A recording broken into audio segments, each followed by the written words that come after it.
KCR రణనినాదం చేయడంతోనే Telangana సాకారమైందన్నారు KTR. 2009 November 29 ఉద్యమ ప్రస్థానంలో ఒక ఉజ్వల దృశ్యమన్నారు. కేసీఆర్ సచ్చుడో తెలంగాణ వచ్చుడో అని ఉద్యమ నాయకుడు గర్జించిన రోజు ఇదేనని గుర్తు చేశారు. ప్రత్యేక రాష్ట్రం రావద్దని ఎన్ని కుట్రలు చేసినా కేసీఆర్ పోరాటం ఫలించిందన్నారు. ఢిల్లీ దిగి వచ్చి తెలంగాణ ఇచ్చిందన్నారు కేటీఆర్. 2009 ఉద్యమ ప్రస్థానంలో ఒక ఉజ్వల దృశ్యం. చావు నోట్లో తలబెట్టిన ఒక సాహసం.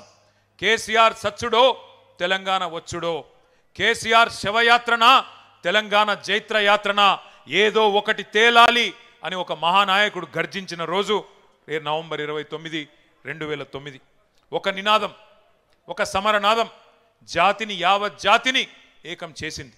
ఆ 11 రోజులు పోరాట సముద్రం పోటెత్తి సునామీ సృష్టించిన రోజులు ఆ 11 రోజులు. అగ్నిపర్వతం బద్దలైనట్టు, భూకంపం పుట్టినట్టు, పెను తుఫాన్ తీరాన్ని తాకినట్టు తెలంగాణ ఉద్యమ శిఖరం సిగమూగింది ఆనాడు. ముక్కోటి గొంతులు ఒక్కటై, 4 దిక్కులు ఏకమై, ఊరు వాడ ఉర్రూతలూగింది ఆ దీక్ష సందర్భంగా. పల్లెలు పట్టణాలు పరవళ్ళు దొక్కినాయి. ఉద్యమ కెరటాలై ఎగిసిపడినాయి మన యూనివర్సిటీలు, మన విద్యార్థి బృందాలు.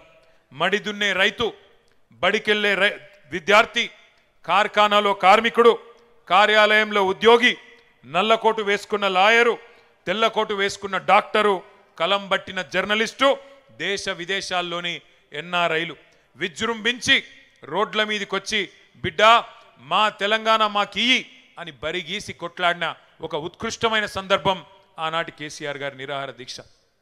ఒక బక్కపల్చని యోధుడు ఉక్కు సంకల్పంతో ఒక మహా ఋషిలా తపస్సు చేస్తూ ఎవ్వరి మాట వినకుండా మరణ మంచుల్లోకి పోతుంటే అగ్నిగుండమై బగబగ మండింది తెలంగాణ ఆనాడు.